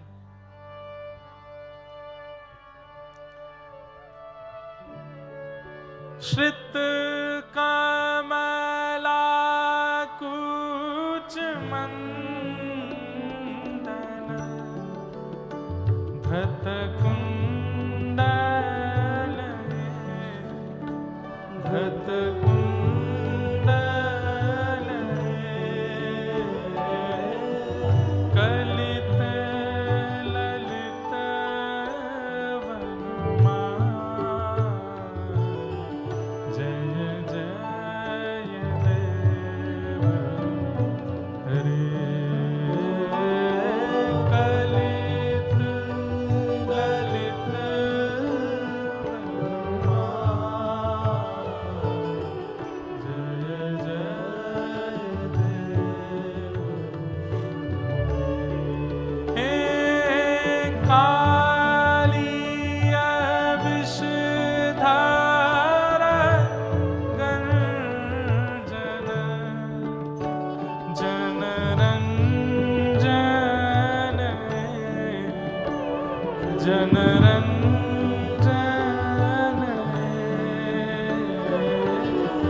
मुनि जन मानस हंस जय जय देव हरे। मुनि जन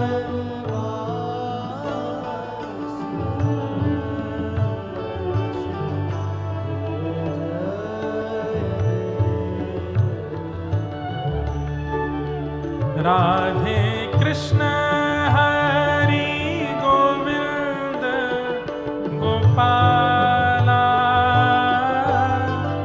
नंद जी को लाला यशोदा दुलारा। राधे कृष्ण हरि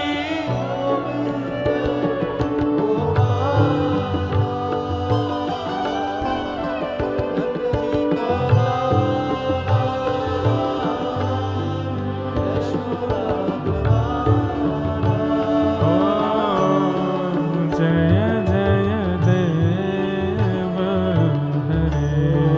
जय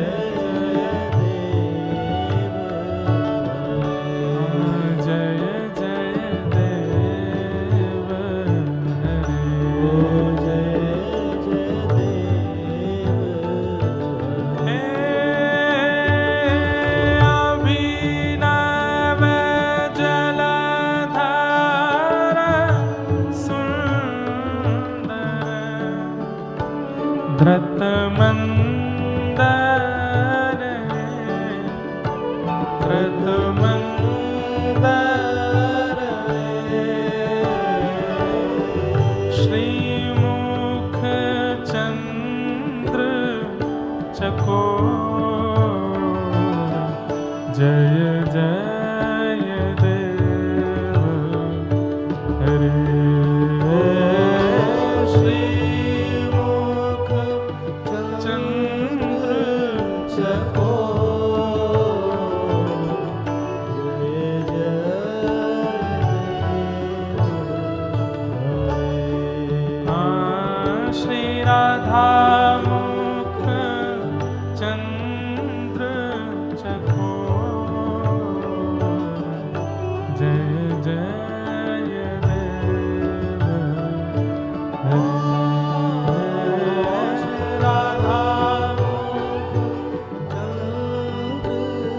सको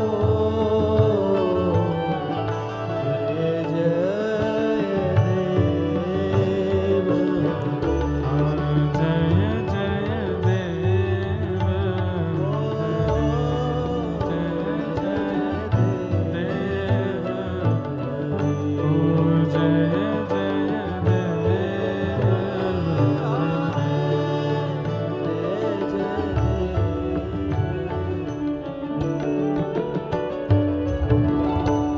हजारों बार गीत गोविंद का पाठ कर चुके हैं, पर आज भी जब गीत गोविंद गाते हैं तो रोंगटे खड़े होते हैं। आज भी नेत्र अंदर ही अंदर हिलोरें लेता है, मन रूपी मयूर नृत्य करने लगता है। इससे ये प्रमाण है कि गीत गोविंद ठाकुर जी ने स्वीकार कर लिया है। इसलिए जितनी बार उसका आस्वादन करोगे उतनी बार अच्छा।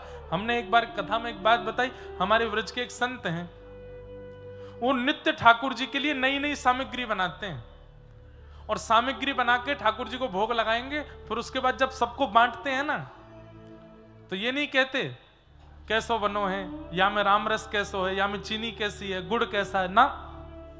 आपको देते समय बोलेंगे पाके बताओ ठाकुर जी ने भोग लगाया कि नहीं। देखो पूछने का तरीका देखो, क्या पूछते हैं। माताएं घर में भोजन बनाती है, बच्चों को पति को पवाएंगे, पूछेंगे बताओ नींबू ठीक है ना, नमक ठीक है ना, मिर्च ज्यादा तो नहीं है, अच्छा बनाया ना, स्वाद अच्छा है ना। पर वो महाराज जी क्या पूछते हैं, पाके बताओ ठाकुर जी ने भोग लगाया कि नहीं। एक बार मुझे कुछ दिया उन्होंने, तो मैंने जैसे पाया तो मैंने की, मुझसे बोले ठाकुर जी ने पायो कि नहीं। मैंने की नहीं बाबा बढ़िया है, पायो ना, अभी ना पायो। फिर दूसरी सामग्री लेके आए, वो दी, अब बता पायो कि नहीं। मैंने फिर पाया, मैंने हाँ बाबा पायो ना, अभी नहीं पायो। तीसरी सामग्री जैसे ही उन्होंने दी, तो जैसे ही मैंने पाया, पता नहीं क्यों सहजता से मेरे नेत्र बंद हो गए। मैंने कहा बोला हाँ अब पायो, ये ठाकुर जी ने पायो है। बोले लाला जामे तू बोल के बता दे कि ठाकुर जी ने पायो, समझो नहीं पायो। जामे तू बोलना ही भूल गए हो, समझो कि वो ठाकुर जी ने पायो। कैसी कैसी लोगों की भावना, हम कहां हैं, इन लोगों के पास आसपास भी नहीं है हमारी स्थिति। जयदेव महाप्रभु के द्वारा लिखे गए गीत गोविंद की अष्टपदियां एक नहीं अनेक हैं। ये तो हम केवल एक गाते हैं। ये देखो हम हर कथा में गीत गोविंद की किताब रखते ही हैं साथ में, खूब सारी अष्टपदियां हैं, कभी गा ही नहीं पाए, इतनी सारी हैं। ठाकुर जी को सब प्रिय हैं। मैंने एक बार अपने गुरुदेव से आज्ञा ली थी कि मैं प्रवचन करूं क्या, तब हमारे गुरुदेव ने कहा सब पे प्रवचन करो, गीत गोविंद पे मत करना। मैंने क्यों? बोले ये ठाकुर जी के अंतरंग हृदय के भाव हैं, इसको सबके सामने प्रकाशित करने की आवश्यकता नहीं है। तब से फिर हमने गीत गोविंद पर प्रवचन करने का भाव नहीं रखा। ऐसी ऐसी लीलाएं ठाकुर जी की जिनको केवल रसिक ही समझ सकते हैं, रस में डूबे हुए ही समझ सकते हैं। सबको समझ में आने वाली बात नहीं। ज्ञान वैराग्य से परे की चर्चा है, प्रेम की चर्चा सबको समझ नहीं आती। वैसी चर्चाएं हैं। कालिया विषधर गंजन जन रंजन है। कालिया के फण पर जब आपने नृत्य किया तो जन रंजन हुआ। रंजन का मतलब क्या होता है? नाचने लगे लोग, मनोरंजन, जन रंजन। रंजन का मतलब है कि इतने प्रसन्न हो गए कि लोग नृत्य करने लगे। लेकिन कथा जब पढ़ते हैं तो वहां पता चलता है कि जब ठाकुर जी काली देह में कूदे तो ब्रजवासी रो रहे थे। सब ब्रजवासी लाला थे, कह रहे लाला जे सांप है काट जाएगा, नीचे आ जा, जा पे मत नाचे। पर यहां जयदेव महाप्रभु कहते हैं कि जन रंजन हो रहा है, सब लोग हंस रहे हैं, सब लोग नृत्य कर रहे हैं। तब यहां पर जयदेव महाप्रभु कहते हैं, बोले कि भैया ब्रजवासी लोग तो रो रहे थे कि लाला सांप है काट जाएगा, या तो नीचे उतरिया, ठाकुर जी तांडव नृत्य कर रहे हैं। पर निकुंज में विराजमान किशोरी जी वो नृत्य करके आनंदित हो रही हैं, देख करके प्रसन्न हो रही हैं। क्यों? जयदेव महाप्रभु बोले अंदर की बात है। बोले क्या अंदर की बात है? बोले 2 दिन पहले किशोरी जी ने ठाकुर जी को नृत्य करनो सिखायो, और 2 दिन पहले नृत्य सिखावे के बाद किशोरी जी बोली लाला अब मैंने तुमको सिखाई दी, अब मुझको करके दिखाओ। ठाकुर जी बोले अभी नहीं दिखाऊंगा, जब मंच मिलेगा तो मंच पर करके दिखाऊंगा। तो 2 दिन बाद ठाकुर जी ने जैसे ही कालिया नाग देखो, तो कालिया नाग के फंड पर पैर रखते ठाकुर जी बोले ये बहुत गुदगुदो मंच है, यहीं पे नाचूंगा। तो वहां सबको तो दिख रहा है कि ठाकुर जी कालिया नाग को वध कर रहे हैं, उस पर तांडव कर रहे हैं।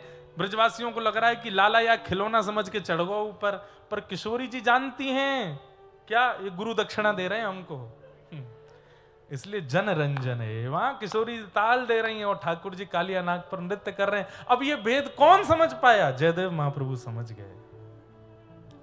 ऐसे अंतरंग भाव, अंतरंग भेद, अंतरंग लीलाओं को समझने की जिनके अंदर क्षमता है, वो जयदेव महाप्रभु इस बंगाल की भूमि पर जन्मे। ठाकुर जी आज भी उनका गीत गोविंद हृदय से, अगर मैं अपने घर से कुछ बना के ले जाऊंगा, जगन्नाथ महाप्रभु एक बार पाएंगे। लेकिन कर्मा ने ऐसी खिचड़ी बनाई, आज भी ठाकुर जी खिचड़ी पाते हैं। कर्मा भाई नहीं है, धरा धाम पर नहीं है, लेकिन उस खिचड़ी का नाम ही पड़ गया कर्मा की खिचड़ी, आज भी पाते हैं। हमने ऐसा कुछ प्रस्तुत क्यों नहीं किया जो ठाकुर जी सदा के लिए स्वीकार कर लें? अरे गणपति भट्ट गए जगन्नाथ महाप्रभु का दर्शन करने के लिए, और उनका नियम था कि मैं गणेश जी के अलावा किसी को नहीं देखता। जब किसी ने कहा कि यहां मंदिर में तो कृष्ण विराजमान है, बलभद्र हैं, सुभद्रा जी हैं, तो गणपति भट्ट रोने लगे, ओहो मेरा तो नियम टूट गया, मैं अपने इष्ट के अलावा किसी को नहीं देखता। मुझे किसी ने भ्रमित करके कह दिया कि जगन्नाथपुरी में तो गणेश जी हैं, अब तो मेरा नियम टूट गया। रोने लगे समुद्र के तट पर। तो आप लोग इधर ध्यान दो, यहां देखो, हम माइक पे बोल रहे हैं, हमारी आवाज तेज है, बाहर वाले बिना माइक के बोल रहे हैं। क्या बता रहा था मैं? हाँ, तो गणपति भट्ट गए, कतार में खड़े थे दर्शन करने के लिए, तो आगे पीछे के लोगों से पूछा, अंदर मंदिर में गणेश जी हैं ना? किसने भेंका दिया आपको? बोले लंबोदर तो हैं, पर गणेश जी नहीं है, ठाकुर जी हैं। लंबोदर मतलब जिसका पेट बड़ा होता है। गणपति भट्ट रोने लगे समुद्र के तट पर, अरे मेरा नियम टूट गया, मेरी इष्ट परंपरा टूट गई। ठाकुर जी बोले, इष्ट से इतना प्रेम करता है कि मेरा दर्शन नहीं करेगा? ठाकुर जी बोले, खेला जाए इसके साथ। ठाकुर जी छोटे से बालक बन के गए और गणपति भट्ट से जाके बोले, क्यों रो रहे हो? बोले, मैंने नियम लिया था कि मैं गणेश जी के अलावा किसी को नहीं देखूंगा, और मैंने यहाँ जगन्नाथपुरी आके गलती कर दी। अब यहाँ तो मंदिर में कृष्ण बैठे हैं, उनको तो मैं नहीं देखूंगा। ठाकुर जी बोले, किसी ने तुमको बहका दिया है, गणेश जी ही हैं अंदर, और तुमको विश्वास ना हो तो आंख पे पट्टी बांध के चलो, छू के देख लेना। पहले जगन्नाथ जी को स्पर्श करने का अधिकार सबको था। अच्छा एक बात बताएं, पहले मंदिर में सब जगह स्पर्श का अधिकार था। बाद में मुगलों का आगमन हुआ और मंदिरों में जब ये लोग दूषितताएं करने लगे, तब से मंदिर के गर्भगृह बंद कर दिए, तब से आज तक बंद ही हैं। तो गणपति भट्ट जी आंख पे पट्टी बांध के गए, जगन्नाथ जी के सन्मुख पहुंच गए। बोले, मैं पट्टी तभी खोलूंगा जब मुझे पता लग जाए कि ये गणेश जी हैं। सबसे पहले इनकी नाक छू के देखूंगा। जैसे यहां हाथ रखा, हाथ रखते रखते देखे तो वो तो सूंड जैसा अनुभव हो, अरे ये तो सूंड है, ये तो गणेश जी है। नहीं, एक बार कान और देख लूं, यहां हाथ रखे तो बड़े बड़े कान। एक बार पेट और देख लूं, जैसे ही पेट देखने लगे लंबोदर। और ठाकुर जी इतने इतने खेलते हैं, सूंड से उसके सिर को गुदगुदाने और लगे, तो उसको विश्वास ही हो गया ये तो गणेश जी ही हैं। जैसे ही पट्टी खोली तो गणेश जी नहीं, जगन्नाथ जी थे। अरे मायावी देवता, मैं आंख बंद करता हूं तो सूंड का अनुभव कराता है, आंख खोल के देखता हूं तो जगन्नाथ बन जाता है। राम राम, मेरा नियम टूट गया, मेरा नियम टूट गया। तुरंत ठाकुर जी प्रकट हो गए और प्रकट होकर के गणपति भट्ट को हृदय से लगा लिया। बोले, अरे तू भेद क्यों मानता है? चाहे वो गणेश हो, चाहे वो शिव हो, चाहे वो कृष्ण हो, चाहे वो राम हो, चाहे वो देवी हो, चाहे भद्रकाली हो, सब में मैं विराजमान हूं। सब जगह मेरा विलास है, सब जगह मेरी उपस्थिति है, बस देखने के लिए दृष्टि चाहिए। सब जगह मैं विद्यमान हूं। क्यों प्रसन्न हो गए?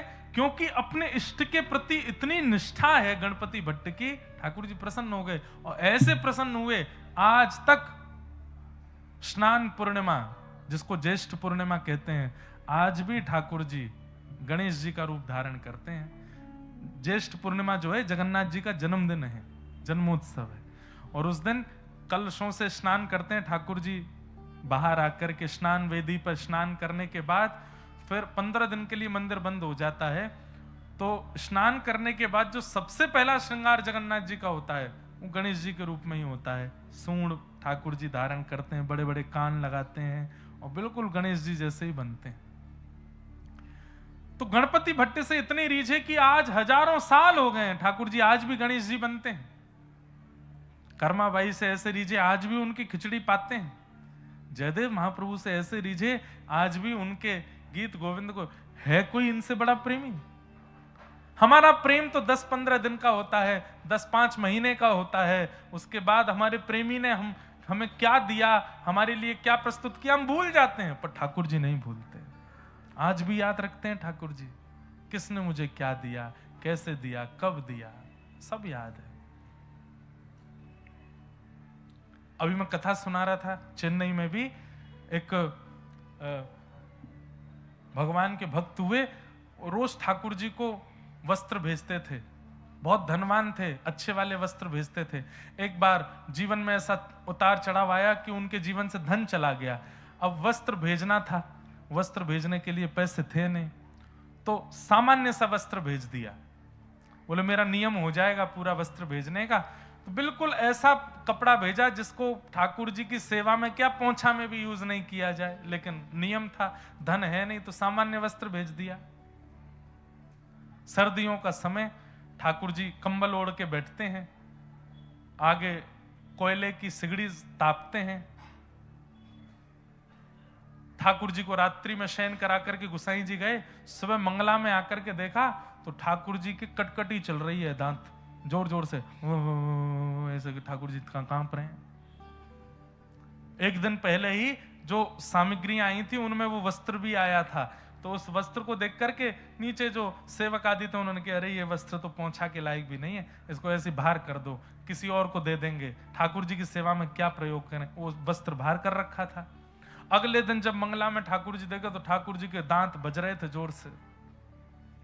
गुसाई जी बोले अरे कंबल लाओ, कंबल लाओ। 10-5 कंबल चढ़ा दिए, 2-3 सिगड़ी लगा दो सामने, बार बार हाथ सेक सेक करके ठाकुर जी के हाथों का स्पर्श करें, घी लगावें, इत्र लगावें गरम गरम, ठाकुर जी की सर्दी जावे।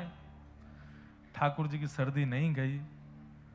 जब इतना करने के बाद भी सर्दी नहीं गई तो गुसाई जी समझ गए, बोले ओहो जरूर किसी भक्त ने मन से कुछ भेजा होगा और वो इनको ओढ़ना होगा, किसी ने उसको नहीं दिया होगा, इसीलिए ये नाटक कर रहे हैं ठंड लगने का। सेवकों को बुलाया, क्यों कल कुछ वस्त्र आए थे क्या? बोले हाँ, कहाँ हैं?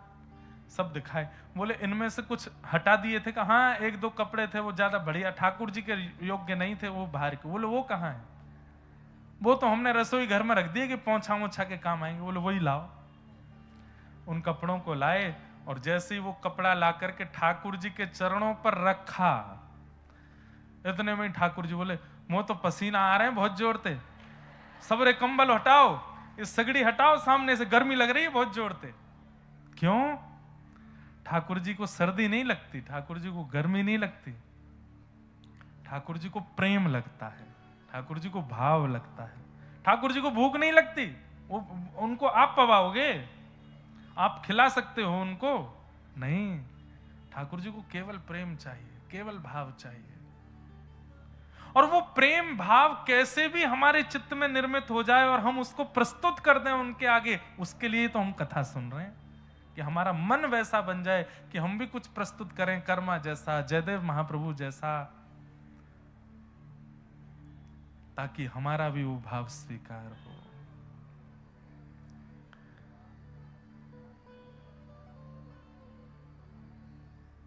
आहा, कहो तो कुसुमल साड़ी रंगावा, कहो तो कुसुमल साड़ी रंगावा। मीराबाई कहती है कहो तो कुसुमल साड़ी रंगावा, कहो तो कुसुमल साड़ी रंगावा, कहो तो भगवा भेष, कहो तो भगवा भेष। अरे किसी संत महापुरुषों को देख करके मीराबाई कहती हैं, आप भगवा भेष धारण करके क्यों रहते हो? इससे ठाकुर जी मिलते हैं। अच्छा, तुरंत मीराबाई भगवा भेष धारण कर लेती हैं। हनुमान जी सीता जी से पूछते हैं कि आप मांग में सिंदूर क्यों भरती हो? बोले इससे ये प्रतीक होता है कि मैं राम जी की हूं। तो पूरे अंग पे लगा लेते हैं। पर हमारी आपकी स्थिति में केवल यही भाव है, जिससे संसार रीझे हम वैसे बनते हैं, पर ये भक्त हैं जिससे ठाकुर जी रीझे ऐसा भेष बनाते हैं। कहो तो मोतियन मांग भरावा, कहो तो मोतियन मांग भरावा, कहो तो मोतियन मांग भरावा, कहो तो मोतियन मांग भरावा, कहो छिटकावा केश बाला, कहो छिटकावा के। अरे हाँ मैं बैराग होऊंगी, मैं बैराग होऊंगी, मैं बैराग होऊंगी, मैं बैराग। आइए ओ बाला,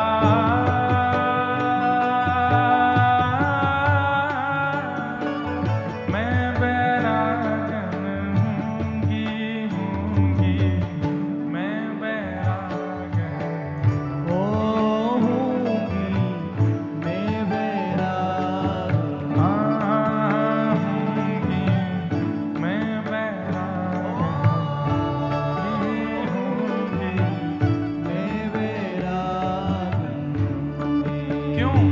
ओ जिन भेषा मेरो सांवरो रीझे, जिन भेषा मेरो सांवरो रीझे, जिन भेषा मेरो गिरधर रीझे, जिन भेषा मेरो गिरधर रीझे, मैं सोही भेष धरूंगी हो।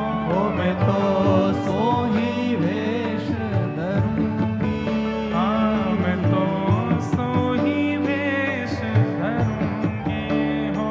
मैं तो सोही भेष धरूंगी। अरे हाँ मैं बैरागन होऊंगी,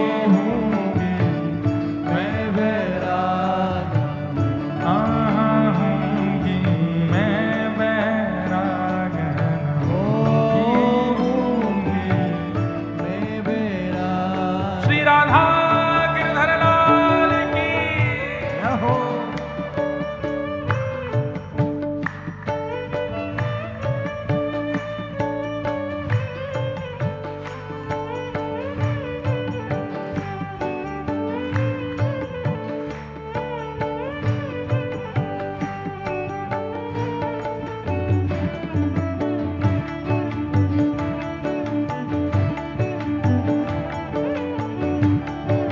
श्री जगन्नाथ महाप्रभु की जय हो।